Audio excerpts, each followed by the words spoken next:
Dari Jakarta diberitakan terkait kasus pengeroyokan terhadap bos rental mobil yang dikeroyok hingga tewas di Sukolilo, Kabupaten Pati, Jawa Tengah. Polisi kembali menetapkan 6 tersangka. 6 tersangka tersebut yaitu S, 35 tahun, AK 48 tahun, SA 60 tahun, SUN 63 tahun, NS 29 tahun, dan SU 39 tahun.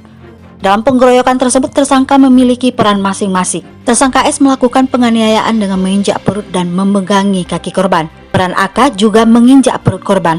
Lalu SA berperan memukul dengan batu yang dibungkus kaos warna merah kepada korban. Dan SUN berperan mengejar dan menarik kerah korban. Kemudian untuk tersangka NS dan SU berperan memukul dan menendang korban hingga luka berat.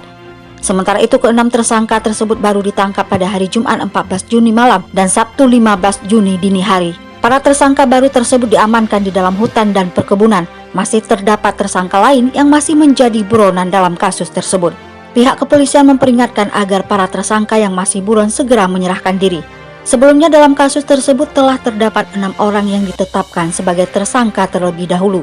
Dengan demikian, adanya penetapan 6 tersangka baru tersebut, total terdapat 10 tersangka dalam kasus pengeroyokan bos rental mobil hingga tewas di Sukolilo.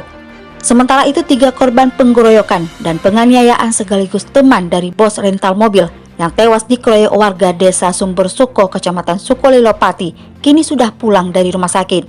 Mereka yang selamat dari insiden ini adalah SH 28 tahun, KB 54 tahun, dan AS 37 tahun. Ketiganya diizinkan pulang usai dirawat di Rumah Sakit Umum Daerah Suwondo, Pati selama 1 pekan. Ketiganya dijemput oleh keluarga dan dikawal oleh kepolisian.